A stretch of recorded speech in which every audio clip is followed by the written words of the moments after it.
There's something special about the wisdom that comes with age, especially from those 50 and older. They're like the wise grandparents who always have great advice.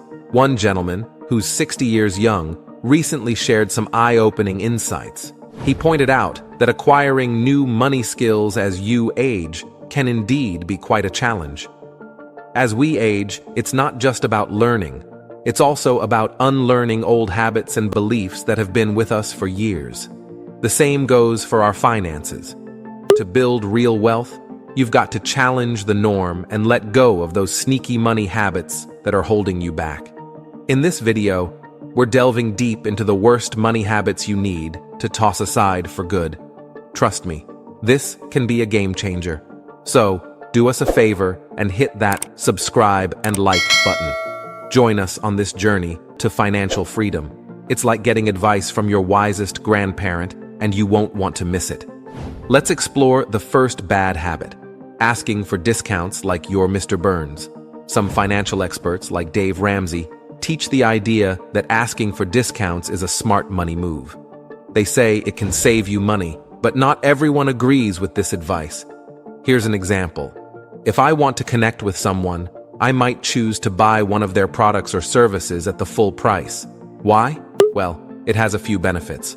First, it gets their attention. Second, it gives me a good reason to ask them a question or seek their advice, and it increases the chances of them responding. In contrast, asking for discounts can be seen as offensive. It's like when you sound too much like Mr. Burns from The Simpsons. It makes you look like you don't understand the value of what you're getting or the return on your investment. The real issue here is when people ask for free advice or services and expect them to be helpful. Even worse is when people try to barter services, like trading goods in the olden days. The idea here is that spending money can be a good thing. It makes you accountable for your finances and encourages you to take action. Plus, it can help you build valuable connections along the way. So, rather than always seeking discounts, sometimes it's worth paying the full price for what you need. Number 2, quick wealth isn't anti-fragile. Morgan Housel is someone this person really admires when it comes to writing about money.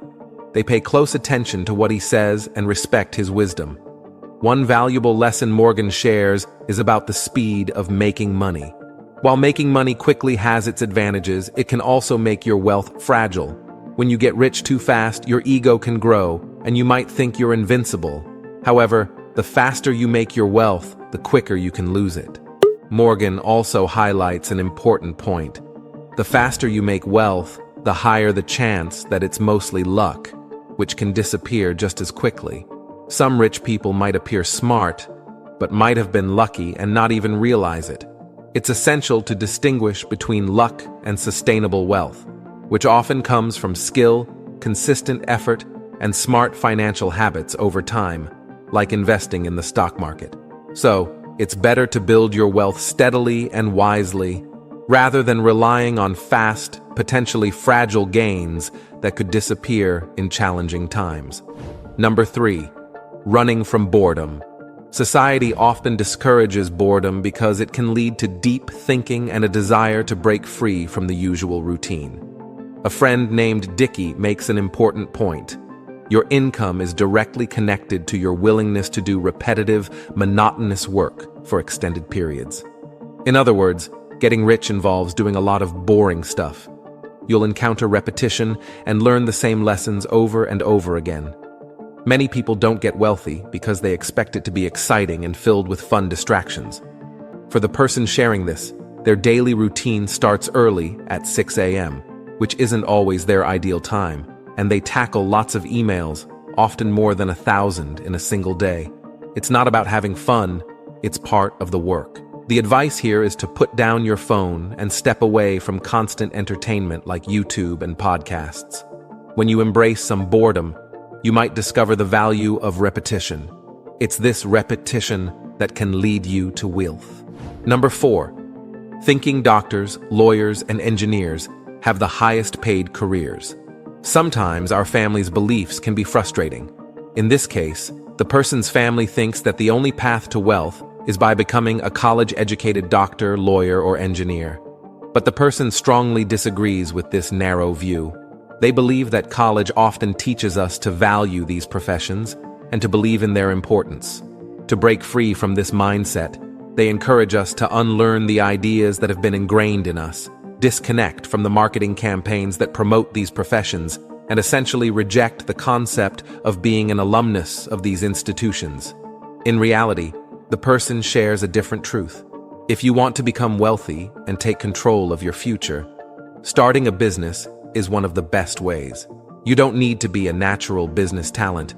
You can even start a one-person business without employees, which is simpler and doesn't require an MBA. In other words, there are various paths to success beyond the traditional professions their family values so much. Number 5. Free government benefits aren't paid for by others. Many people these days enjoy receiving money and help from the government. They think it's great, and they often believe that someone else is covering the costs. They might even praise their leaders for being so generous. But a wise 93-year-old economist named Thomas Sowell has a different perspective, and it's worth thinking about. He talks about free money from the government. The thing is, when you think you're getting something for free, like money or assistance, it can lead to a hidden cost: inflation. Inflation is like a tax that silently takes away the value of your money. So, even though you might be getting money from the government, the rising prices of things in the stores can eat up all that free money. In the past year alone, the cost of living has gone up by 20%, which means things are getting more expensive. This happens because the way inflation is calculated adds up over time. If you rely on government handouts instead of taking control of your own financial future, you might find that inflation ends up taking away the value of your money. That's one reason why the middle class is struggling. The better approach is to become self-sustaining. Instead of relying on handouts, you can invest your money in ways that help it grow and stay ahead of inflation. This can make you less affected by the rising costs of living. So, rather than depending on freebies, you can work towards financial independence. Number 6. Running from anxiety. Many people aim to become wealthy because they believe it will reduce their stress and anxiety. It's common to feel like you can't stop thinking about money when you don't have enough of it. But the person sharing this message has a different perspective. They believe that the anxiety you experience while striving to build personal wealth is actually a good thing. It's like free motivation that adds a sense of urgency to your actions. In fact, they're concerned that if they become wealthy one day, they might lose this daily anxiety, which has been like a compass guiding their life. It's this anxiety that has driven them to challenge norms and work harder than they might have without it, especially in the world of business. So, the key idea here is that instead of seeking wealth just to eliminate anxiety, it's better to recognize that a certain level of anxiety can be healthy and even beneficial, serving as a driving force in your life. Number 7. Get multiple streams of income. I usually talk about having many ways to earn money, but I heard a different idea from Matt Paulson. He's a money expert. He thinks that having several income sources is good for earning $100K to $200K. But if you want to make $1 million or more, it's better to be the best at one thing. The main point here is that building wealth has a lot to do with how you think. If you can think big, you might become wealthier without working a lot. This is similar to advice about investing in index funds, which may sound good, but might not make you rich quickly. So, it's worth rethinking some common money advice, especially if you want to aim for $1 million. Being excellent at one thing might be the key. Number 8. Selling to people with no money. One significant challenge, whether you're an employee or a business owner, is offering products or services to people who don't have the means to pay for them. The person sharing this has learned that when they sold to people who always wanted discounts, coupons, or extra freebies, it ended up consuming a lot of their time, and it wasn't very profitable, so they decided to change their approach. When they shifted their focus to people who could afford and truly appreciated what they offered, their income grew significantly. They realized that time is limited, and it's not productive to spend it on individuals who are just looking for a deal or trying to get something for free. The lesson here is to continue selling what you offer, but target a wealthier clientele who are more willing and able to pay for it. This can lead to better results and more success in the long run. Number 9. Spending time to save money. The idea here is that getting rich doesn't come from spending your time trying to save money. Instead, it comes from using your time to make more money. This quote by 𝐊𝐸 𝐕𝐢𝐝𝐞 highlights that perspective. Many people tend to get distracted by the initial cost of things, but this can lead them in the wrong direction. Saving money alone doesn't lead to wealth. It's about increasing your income. This might sound counterintuitive because society and consumerism often teach us to obsess over prices and discounts. But in reality, many discounts are not as significant as they seem. The focus should be on making more money. How can you do that? 2 key strategies: self-education, continuously learning and improving your knowledge, learning high-income skills, skills that have the potential to bring in higher earnings. By emphasizing these strategies, you can work toward increasing your income and, ultimately, your wealth. Number 10. Not calculating the future cost of your decisions. The most valuable math you can learn is how to figure out the future costs of your choices. This insight comes from Stephen Bartlett. Indecision is like a common problem that can harm you. It's like a virus that takes away your opportunities and leaves you vulnerable. People often delay making big decisions, especially when they involve fear. These decisions might include changing jobs, starting a business, investing in your education, or buying financial assets. But the cost of not making these decisions can be significant. If you make a tough choice today, especially if it makes financial sense, you give yourself more time for your investments to grow. Most financial successes don't happen instantly. So, instead of calculating discounts on small things, focus on figuring out the cost of your significant decisions. It's a better use of your time and can lead to financial growth. Number 11. Relying on someone else for your success. This message might ruffle some feathers, especially with the older generation, like the boomers. But it's worth considering. Depending solely on an employer for your financial security and waiting for a retirement party at age 65 may not be the safest path these days. The way the economy works has changed.